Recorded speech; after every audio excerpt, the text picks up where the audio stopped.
Je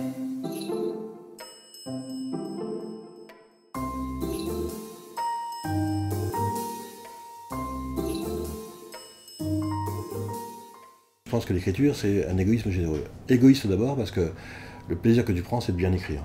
Et là, le plaisir, il est personnel. Quand tu relis, quand tu travailles sur un mot, quand tu travailles sur une expression, quand tu prends quelques libertés avec la syntaxe ou la grammaire et que tu défends cette idée-là, c'est un plaisir égoïste.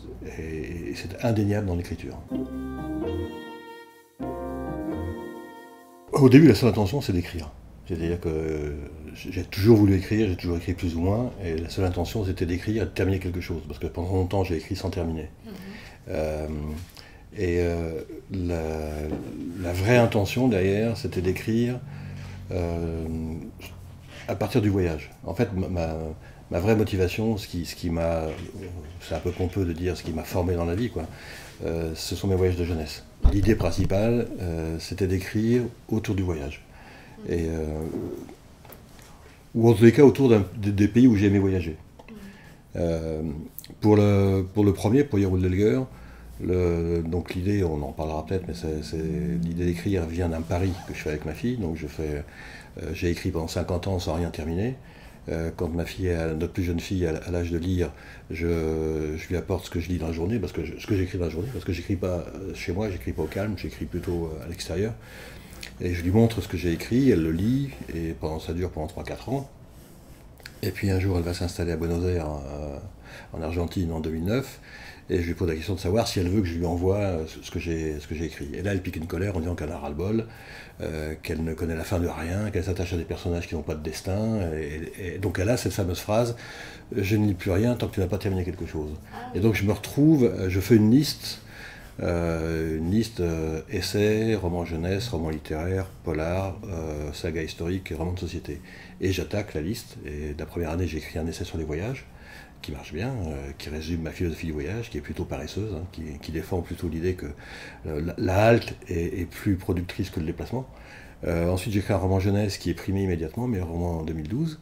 Et donc, à partir du moment où je vois que ça fonctionne, je me dis j'attaque la suite de la liste. Donc la suite de la liste, c'est un roman littéraire que je termine, qui n'est pas publié, mais qui va servir de base au prochain, mais qui n'était pas publié parce que c'est toujours celui dans lequel tu mets trop de trucs, toi. Tu mets trop de pathos, trop d'émotions, tu as l'impression qu'avec tu vas gagner le Nobel, le Goncourt, le Femina, etc. Et puis le quatrième sur la liste est le polar. Et là revient la notion de voyage, c'est-à-dire que, la notion de voyage elle existe dans les autres, hein, puisque essai sur les voyages, roman jeunesse qui se passe en Amazonie, roman littéraire qui se repasse aussi au Brésil, et donc j'attaque le polar, et là je suis confronté vraiment au choix de ce que tu disais, c'est-à-dire la motivation, c'est que je sais que j'ai un polar à écrire, j'ai aucune culture polar, je n'ai jamais écrit de polar de ma vie, j'en ai pas lu beaucoup, et le point de départ c'est l'idée d'un personnage qui est plutôt minéral, qui va au baston facile, que j'imagine moi minéral, et donc je lui cherche un décor minéral. Et la première démarche, c'est de me dire, dans les voyages que nous avons faits, lequel pourrait servir de décor. Et donc je passe en revue Patagonie, Alaska, Islande, Mongolie, et c'est comme ça que je choisis la Mongolie. Ce dont je parle et où je ne suis pas allé, par exemple, il y a une petite partie sur la Sibérie dans le deuxième, dans Le Temps sauvage, il y a une petite partie sur l'Australie dans La mort nomade. Les pays où je ne suis pas allé, je connais des gens qui ont bien voyagé, fait de beaux voyages, donc c'est des gens que j'ai connus, avec qui j'ai pu parler, et je me sers de cet échange de voyageurs. C'est-à-dire que l'information dont je me sers pour aller dans des pays où moi je ne suis pas allé, elle n'est pas livresque, ou elle n'est pas documentaire, elle vient de témoignages de gens qui ont voyagé. Pour deux raisons. D'abord parce que ça me convient, c'est ce que j'aime faire. Et ensuite parce que quand tu passes dans la technique d'écriture, je n'aime pas tomber sur des livres où je vois la documentation. Parce que pour un écrivain, si tu veux, à trop plein de documentation, tu le régurgites automatiquement, même si tu ne veux pas. Si par exemple je m'étais documenté de façon livresque sur les yourtes, quelque part j'aurais mis dans mon bouquin Jeroen Lelger rentre dans les yourtes, virgule, la fameuse tente traditionnelle mongole, virgule, et hop, j'aurais presque par réflexe, régurgiter 2 pages de description sur la yourte. Et donc je me force vraiment à ne pas trop me documenter, ou même à ne pas me documenter avant d'écrire. Donc je ne me base que sur mes souvenirs de voyage, ou sur les souvenirs de récits de voyage que j'ai entendus, et simplement a posteriori, je vais vérifier telle ou telle chose, si je n'ai pas dit une trop grosse connerie, mais seulement a posteriori. Donc et ça reste un peu dans l'esprit nomade, c'est-à-dire que il n'y a pas quelque chose de préalable à l'écriture ou d'antérieur à l'écriture. C'est l'écriture qui guide les choses, et quand à un moment d'écriture, je sens que je dois faire appel à un souvenir, je le fais, et quand toujours dans le flux de l'écriture, je me rends compte que le souvenir est peut-être à confirmer, alors je vais chercher une documentation, pas une documentation, une vérification en plus, quoi. Et d'ailleurs, même quand je lis, ou même quand je voyage, on me demande souvent, mais parce que la trilogie mongole s'appuie sur un voyage de 5 semaines seulement en Mongolie en 2008. Et on me dit, mais tu as pris combien de notes, combien de photos, etc. Des photos, on en a prises beaucoup. Mais des notes, j'en prends pas. Quand je lis des choses sur le... Alors, j'en prends pas pour 2 raisons. D'abord parce que, par principe, j'essaye de ne pas en prendre. Et ensuite parce que je suis extrêmement bordélique. C'est-à-dire que même si je prenais des notes, elles seraient dispersées un peu partout. Donc, quand je lis des choses, par exemple, à la maison, sur tel ou tel... il y a dans le bouquin que je suis en train d'écrire sur l'Islande, il y a des choses particulières sur l'univers des corbeaux, les oiseaux... je lis des choses, mais je ne prends pas de notes. Ou si je les prends, encore une fois, elles sont dispersées dans des carnets, des feuilles libres. Je prends des notes sur le truc note de mon iPhone, ou de mon iPad, ou de mon ordinateur, et finalement tout est dispersé. Si on aborde la partie vraiment technique, bon, pour résumer, j'écris sans plan. C'est-à-dire que quand je commence un bouquin de 600 pages, je n'ai aucun plan. J'ai une idée qu'on peut résumer en 1 phrase ou 2 maximum. Si on veut résumer Yeroul Delger, je suis parti sur l'idée de faire un polar mongol. Donc je savais que ce serait un polar qui se passera en Mongolie. Donc tous les héros seraient mongols. Et j'avais dans la tête l'idée d'un commissaire fracassé par la vie, qui serait l'image de la Mongolie. C'est-à-dire que quand je parle de Yeroul Delger, je parle de la Mongolie et vice-versa. Et qui tenterait de résoudre de façon traditionnelle des problèmes contemporains, avec en arrière-plan un problème géopolitique. Voilà, je pars de ça. Et donc, j'ai pas de plan, je n'ai pas de documentation, comme je l'ai expliqué tout à l'heure, et je ne reviens jamais en arrière. C'est-à-dire que quand j'écris, le premier jet, il est sans jamais revenir en arrière. C'est pour ça que je mets des mots en rouge, pour me dire, là, il faut que tu reviennes vérifier ça ou ça. Mais ce qui illustre le mieux ma façon d'écrire, c'est que les 2 premières scènes que je pose, dans les 3 bouquins, c'est exactement de la même façon. Dans celui que j'ai terminé sur le Brésil, c'est la même façon. Et dans celui que j'ai attaqué sur l'Islande, c'est pareil. Les 2 premières scènes que je pose sont des scènes que je pose simplement parce que j'ai envie de les écrire. C'est des scènes que j'ai dans la tête, depuis longtemps, quelquefois, et j'ai envie de les écrire.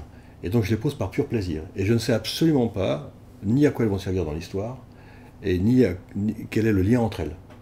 Si on prend Yeroul Delger, la scène de la petite pédale de tricycle qui dépasse dans la steppe, qui suppose un drame, et qui suppose qu'il y a un drame horrible, puisque c'est un tricycle de mots, donc suppose qu'en dessous il y a le cadavre d'un enfant. Cette scène-là, je la trimballe dans ma tête depuis plus de 20 ans. Je l'ai imaginée dans un désert du Nevada, je l'ai imaginée sur un haut plateau, le plateau de 1000 vaches par exemple, ou je l'ai imaginée sur une banquise. C'est l'idée d'avoir un petit élément enfantin qui dépasse d'un milieu hostile, et tout ce que ça suppose en dessous de drame. Voilà, je le trimballe depuis longtemps. Donc je l'écris. Et donc je l'écris. Je suis obligé de mettre en scène Yeroul Delger, et je suis obligé de mettre en scène, je ne suis pas obligé, mais je mets immédiatement en scène une famille de nomades. Et la deuxième scène du même bouquin, elle est aussi une scène que j'avais envie d'écrire, une scène assez violente, enfin pas une scène violente, la conséquence d'une violence. C'est-à-dire qu'on ne voit pas le carnage, on voit le résultat du carnage, avec 3 Chinois complètement massacrés, et puis un peu plus loin, 2 prostituées pendues. Donc j'avais aussi envie d'écrire ça, en opposition. Et comme c'est en opposition, la première est plutôt bucolique dans la steppe, donc la deuxième sera urbaine. La première, c'est une petite victime, une petite gamine de 5 ans, donc par opposition, les victimes seront adultes et nombreuses. Et ensuite arrive le début de la logique d'écriture, mon personnage que je viens juste d'inventer, il est occupé sur une scène de crime, il ne peut pas être sur l'autre, donc je suis obligé de lui inventer quelqu'un d'autre, une assistante. Et c'est là que naît Oyun. Et une fois que j'ai ces deux scènes-là, comme ça, quelquefois je dis que je commence à écrire en tour Eiffel, c'est-à-dire que j'ai deux piliers, comme ça, et les 100 premières pages consistent à pousser chaque chapitre un peu plus, puisque quand j'écris le deuxième, j'ai aucune idée de comment continuer le premier. Donc j'y réfléchis pendant le deuxième. Donc le troisième chapitre, c'est le premier un petit peu qui tente de basculer vers l'autre. Et puis je pousse comme ça chaque chapitre les uns vers les autres. Et à un moment ils se rejoignent. Et là, d'un seul coup, l'histoire prend corps. Et je termine en tour Eiffel avec... voilà. Et donc, très français du coup. Oui, c'est très français.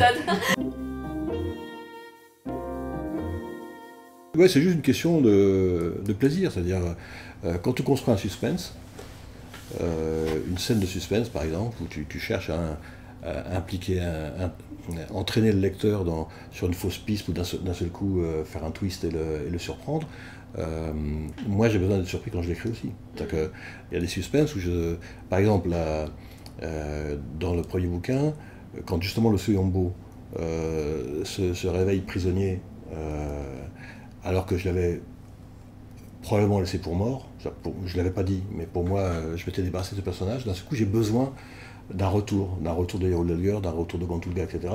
Et donc, je me dis, ce gars-là n'était pas mort, il était finalement prisonnier des moines Shaolin, etc. Mais si je le fais réapparaître, c'est pas pour qu'il redevienne le même personnage qu'avant. Donc, il va servir à façonner encore un peu plus le caractère de Hero Ludger et du gamin. Et donc j'invente cette espèce de scène de torture avec la fosse à serpent. Mais cette scène de la fosse à serpent, elle arrive en même temps que j'écris. C'est-à-dire que j'imagine que le gars est réveillé par un ray de soleil dans sa petite prison, il se réveille, etc., il s'aperçoit qu'il est prisonnier, on l'embarque, il ne sait pas où, et je me dis, qu'est-ce que je vais en faire, quoi? Comment est-ce que je peux le torturer? Je ne vais pas le faire tabasser à mort, je ne vais pas lui faire... Je me dis, comment je pourrais faire que ça soit une scène qui soit assez répulsive pour les lecteurs, de façon à bien comprendre que la vengeance de Gantulga va être terrible, quoi. Et je me dis, bon, il n'y a pas plus répulsif qu'un serpent. Donc pour pas qu'il y ait des serpents partout, on le met dans une fosse, etc. Mais ça vient au fur et à mesure. Si j'avais mis ça sur un organigramme, j'aurais perdu, moi, la spontanéité d'écrire. Ça ne veut pas dire que d'autres ne le font pas bien, hein. Mais moi, je ne pourrais pas. Moi, je pourrais pas. Je ne pourrais pas trouver les mots justes à replâtrer sur quelque chose que j'aurais déjà construit avant. Oui, il y a comme un air, c'est bien, parce que ça veut dire que c'est pareil, en même temps, c'est pas exactement ça, quoi. Il y a comme un air, ça ressemble à quelque chose. Mon écriture ressemble à un conte. La Mongolie dont je parle ressemble à la Mongolie réelle, mais il y a quand même une petite différence, qui est l'introduction de la subjectivité dans tout ça. Donc une chaîne qui prend ce parti pris, c'est forcément bien, c'est forcément intéressant pour tout le monde, pour les auteurs comme pour les lecteurs, comme pour les spectateurs. Et dans ce cas, donc, j'invite tout le monde à me suivre, parce que je vais prendre un virage important de quitter la Mongolie. Donc la trilogie est terminée pour aller vers d'autres pays, hein. J'ai parlé du Brésil, mais j'espère que pour tout le monde, il y aura comme un air de Manouk dans le prochain Manouk, quoi. C'est que le lien sera fait comme ça, quoi. Génial. Merci beaucoup. Merci. Génial. Merci.